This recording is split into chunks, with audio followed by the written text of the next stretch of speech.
हमने interior lobe और posterior median lobe पढ़ा था। आज हमने posterior lobe of pituitary gland के बारे में पढ़ना है कि posterior lobe of pituitary gland के कौन कौन से हार्मोन प्रोड्यूस होते हैं और ये किस तरह फंक्शन करती है। जिस तरह हमने कल पढ़ा था कि हाइपोथैलेमस है, हाइपोथैलेमस के बारे में पढ़ा था कि वो एंटी डायरेटिक हार्मोन और ऑक्सीटोसिन प्रोड्यूस करेगी और ये स्टोर होते हैं posterior lobe of pituitary gland से। तो पोस्टीरियर लोब में दो हार्मोन हैं, anti diuretic hormone and oxytocin hormone. Anti diuretic hormone, ये हार्मोन क्या है और कब स्टिमुलेट होता है? एंटी डायरेटिक हार्मोन उस वक्त स्टिमुलेट होगा जब हमारा ब्लड प्रेशर लो होगा या ब्लड का वॉल्यूम लो होगा। तो उस वक्त जब वाटर का या फ्लूइड का लेवल लेस होगा, उस वक्त ये हमारे जो हाइपोथैलेमस में ऑस्मोरिसेप्टर है, वाटर बैलेंस के लिए ऑस्मोरिसेप्टर होते हैं हाइपोथैलेमस के, वो डिटेक्ट करेंगे कि हमारी बॉडी के अंदर फ्लूइड लेवल कम है। तो वो ऑस्मोरिसेप्टर हाइपोथैलेमस को मैसेज भेजेंगे, हाइपोथैलेमस आगे पोस्टीरियर पिट्यूटरी ग्लैंड को मैसेज भेजेगा, posterior pituitary gland ADH release करेगा, एंटी डायरेटिक हार्मोन। ये एंटी डायरेटिक हार्मोन ब्लड में जाएगा, ब्लड के जरिए से किडनी, किडनी के आगे नेफ्रॉन, उसमें नेफ्रॉन में डिस्टल कनोलेटिव ट्यूब्यूल और कलेक्टिंग डक्ट और डिस्टल कनोलेटिव ट्यूब्यूल से वाटर को रीअब्सॉर्ब करवाएगा।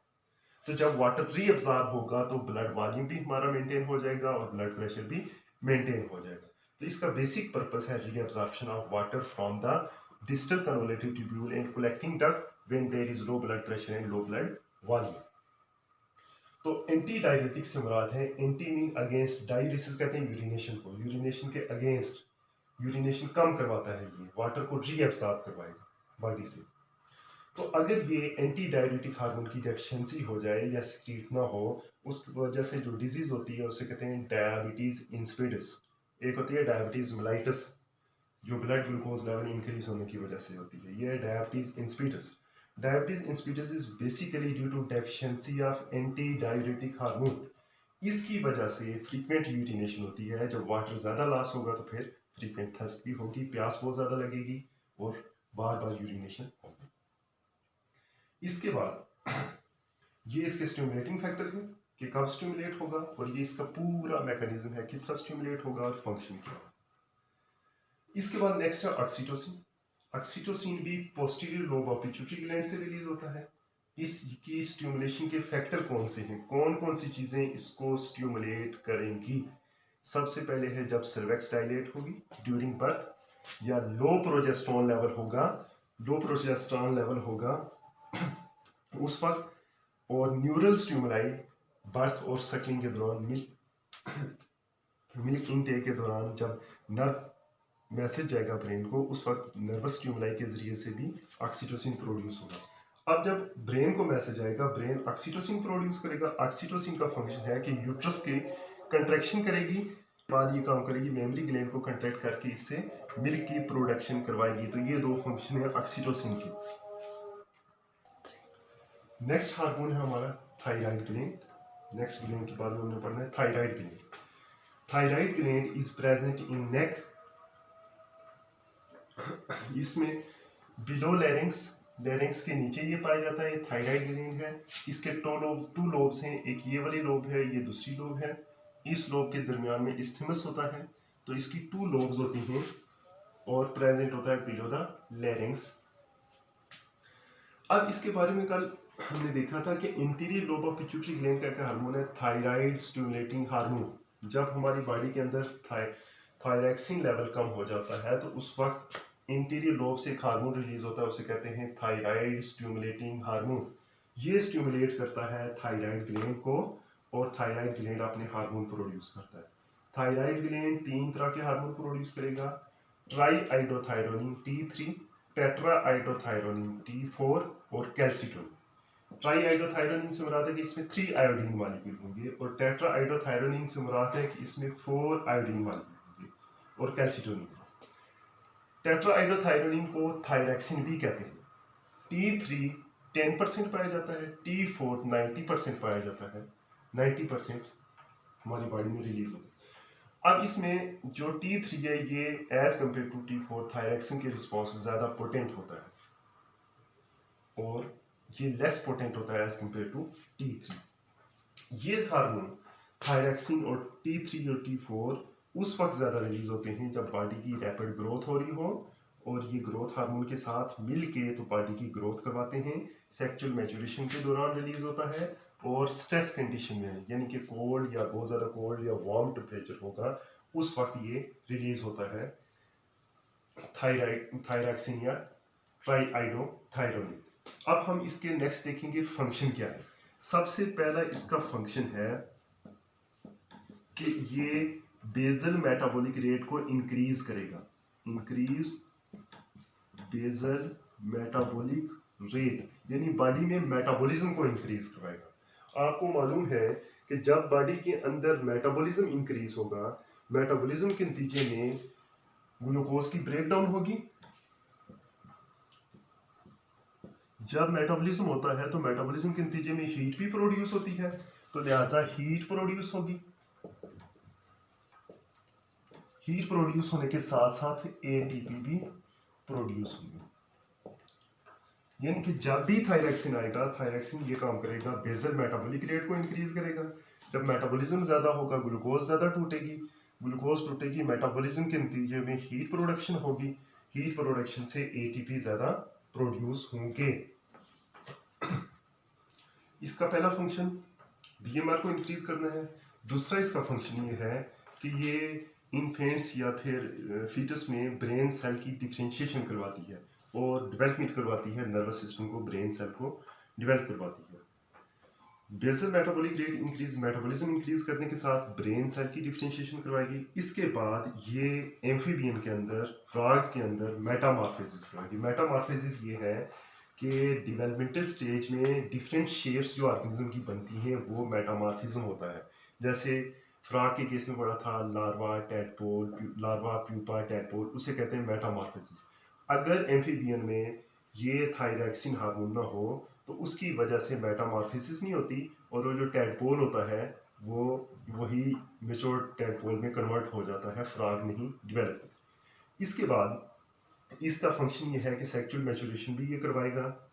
और अब इसकी हम देखते हैं कि अगर इसकी ओवर सिक्रीशन हो जाए या फिर अंडर सिक्रीशन हो तो कौन कौन सी डिजीज होती हैं।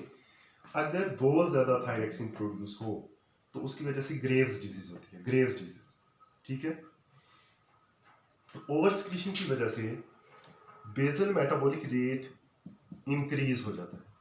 बहुत ज़्यादा थायरॉक्सिन प्रोड्यूस होगा, जब थायरॉक्सिन ज़्यादा प्रोड्यूस हुआ मेटाबॉलिज्म ज़्यादा होगा, मेटाबॉलिज्म ज़्यादा होने की वजह से बॉडी का टेम्परेचर ज़्यादा होगा, हीट ज़्यादा प्रोड्यूस होगी, उसकी वजह से हार्ट को ज़्यादा काम करना पड़ेगा, लिहाजा हार्ट बीट भी इंक्रीज हो सकती है, स्वेटिंग होना शुरू हो जाती है बॉडी में, और फिर ये है कि टेम्परेचर भी इंक्रीज होना शुरू हो जाता है। इसके बाद एक्सोथर्मिक गाइटर है। इससे मुराद ये है कि जब ये ज़्यादा थायरॉक्सिन लेवल हो तो आईज प्रोटार्ड हो जाती है, आई बॉल प्रोट्रियन होती है, ज़्यादा ओपनली नजर आती हैं आई बॉल, एक्सोथर्मिक गाइटर उसे कहते हैं। अब अगर इसकी अंडर सिक्रीशन हो, लेस अमाउंट में सिक्रीट हो, तो उसको कहते हैं क्रिटिनिज्म।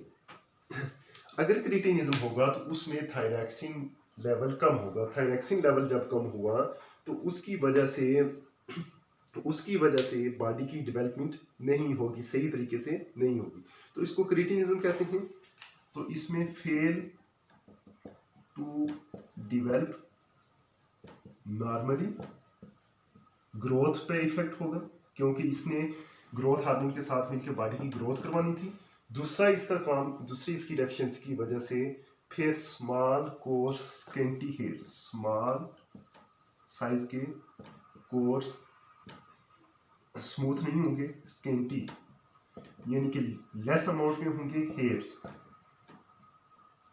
इसके अलावा जो स्किन है, स्किन भी कोर्स होगी, स्मॉल कोर्स स्केंटी हेयर होंगे, स्मॉल साइज के हेयर होंगे जो कि लेस इन नंबर होंगे।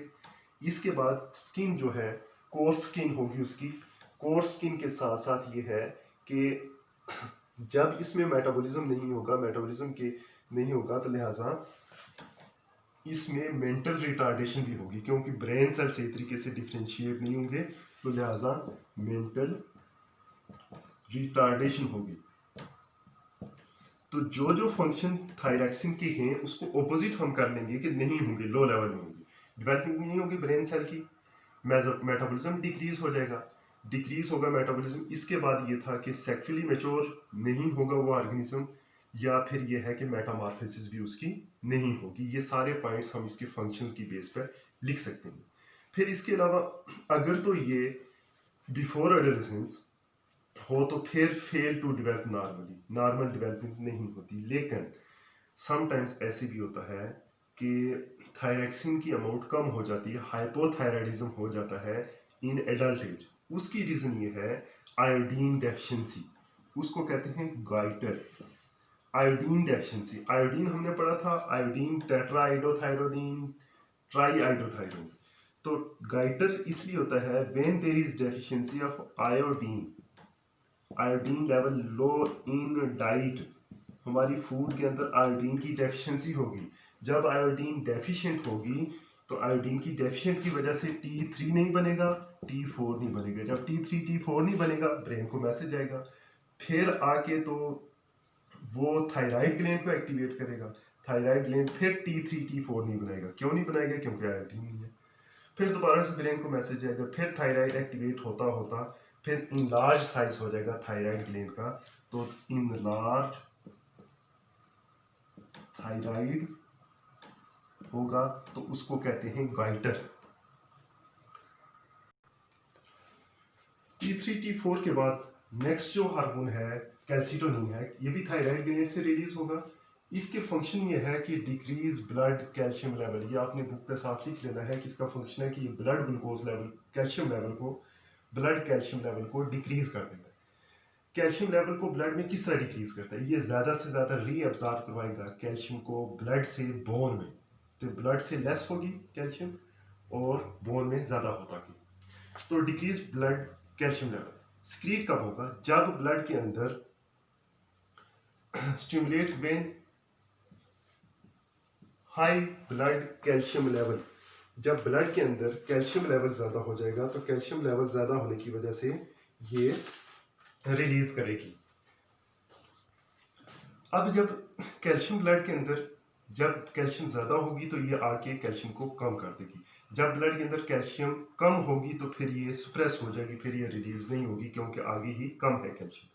अब अगर इसकी ओवर सिक्रीशन या अंडर सिक्रीशन हो जाए, हमें मालूम है कि कैल्शियम नर्वस सिस्टम में भी इसकी ज़रूरत होती है, मसल में भी इसकी ज़रूरत होती है, नर्वस सिस्टम में नर्व इम्पल्स को के लिए, फिर मसल में एक्टिन और मायोसिन फिलामेंट की कंट्रैक्शन के लिए, फिर बोन्स में भी कैल्शियम की ज़रूरत होती है। अगर इसकी बहुत ज़्यादा ब्लड में कैल्शियम लेवल इंक्रीज हो जाए, अगर कैल्शियम लेवल कैल्सिटोनिन ज़्यादा होगा या कैल्सिटोनिन ज़्यादा होगा अगर, तो उसकी वजह से कैल्शियम लेवल कम हो जाएगी। कम होने की वजह से, कैल्शियम लेवल कम होने की वजह से भी बॉडी में प्रॉब्लम होगी।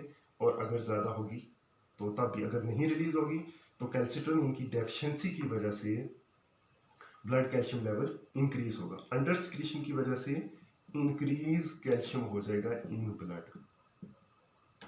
उसकी वजह से भी नुकसान है, किडनी स्टोन हो सकता है, बोन्स वीक हो सकती हैं। तो बहरहाल इसका काम है कि ब्लड कैल्शियम लेवल को डिक्रीज करना। इसके बाद पैराथायराइड ग्लैंड है। ये थायराइड ग्लैंड के पोस्टीरियर और लेटरल साइड में, ये थायराइड ग्लैंड था, इसके पोस्टीरियर और लेटरल साइड पे 4 इन अमाउंट होते हैं। ये 4 स्मॉल साइज के ग्लैंड होते हैं जो थायराइड ग्लैंड के साइड पे होते हैं।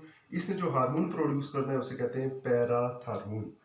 पैराथार्मोन का फंक्शन ऑपोजिट टू कैल्सिटोनिन है। कैल्सिटोनिन ये काम करती थी कि डिक्रीज करती थी ब्लड कैल्शियम लेवल को, इसका काम ये होगा कि ये इंक्रीज करेगी ब्लड कैल्शियम लेवल को, कि जब ब्लड के अंदर कैल्शियम लेवल कम हो जाएगा तो उसको इंक्रीज करने के लिए पैराथार्मोन आएंगे। तो अगर पैराथार्मोन की डेफिशिएंसी हो जाती है, डेफिशिएंसी होगी तो फिर क्या होगा? डेफिशिएंसी होगी तो कैल्शियम लेवल ब्लड के अंदर डिक्रीज हो जाएगा, जिसकी वजह से टेटनी हो सकती है, मसल कंट्रैक्शन नहीं होगी, लो कैल्शियम की वजह से होगी।